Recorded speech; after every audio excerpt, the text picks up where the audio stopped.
लीन, चरणों में लीन। भगवान श्री कृष्ण ने अपने एक भाग से भगवती राधा को तथा दूसरे भाग से देवी गंगा को प्रकट किया था। इस प्रकार दोनों को ही श्री कृष्ण के अंश से उत्पन्न होकर उनकी प्रेयसी बनने का सौभाग्य प्राप्त हुआ। एक बार देवी गंगा विभिन्न रत्नों से अलंकृत होकर भगवान श्री कृष्ण के साथ प्रेमालाप कर रही थीं। उनके रूप सौंदर्य ने श्री कृष्ण को मंत्रमुग्ध कर दिया था। तभी राधा अपनी सखियों के साथ वहां पहुंची। उन्होंने जब यह दृश्य देखा तो ईर्ष्यावश उनका चेहरा लाल हो गया। उनके इस रूप को देखकर गोपियां भयभीत होकर उनकी स्तुति करने लगी। स्वयं श्री कृष्ण भी प्रेम भरे शब्दों से उनके क्रोध को शांत करने का प्रयास करने लगे। राधा के क्रोधित व्यवहार के बारे में गंगा पहले से ही जानती थी। भय से वे थरथर कांपने लगी और श्री कृष्ण के पीछे जाकर छिप गई।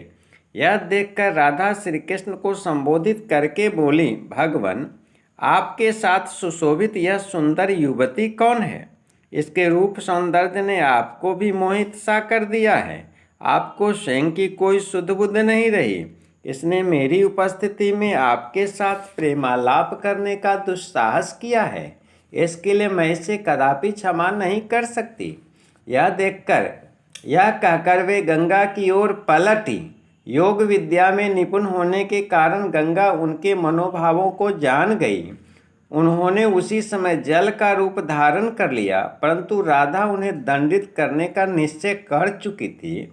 वे जल को अंजुलि में भर कर पीने लगी। स्वयं को संकट में देख गंगा भगवान श्री कृष्ण के चरणों में जाकर लीन हो गई। ईर्ष्यावश भगवती राधा गंगा के अस्तित्व को समाप्त कर देना चाहती थी। उन्होंने सभी स्थानों पर गंगा को खोजा, परंतु वे उन्हें कहीं नहीं मिली। इधर गंगा के अदृश्य होने से सृष्टि में जल का अभाव हो गया। प्राणी प्यास से मरने लगे। चारों ओर हाहाकार मच गया। ऐसी भयंकर उथल पुथल होते देख विष्णु, शिव, ब्रह्मा जी, इंद्र, वरुण आदि देवता भयभीत होकर भगवान श्री कृष्ण की शरण में पहुंचे और उनकी स्तुति करने लगे। तदंतर ब्रह्मा जी बोले, हे परब्रह्म, हे भक्तवत्सल, सृष्टि की रक्षा करो। देवी गंगा के अदृश्य हो जाने से जल का अभाव हो गया है।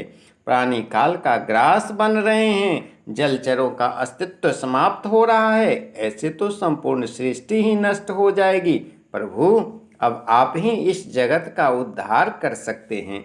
श्री कृष्ण बोले, हे देवों, भगवती राधा से भयभीत होकर ही देवी गंगा मेरे चरणों में लीन हो गई है। जब तक उनके भय का निवारण नहीं होता वे अदृश्य रूप में ही रहेंगी। इसलिए सर्वप्रथम श्री राधा के क्रोध को शांत करें। इसके बाद ही देवी गंगा का पुनः प्रकट्य होगा।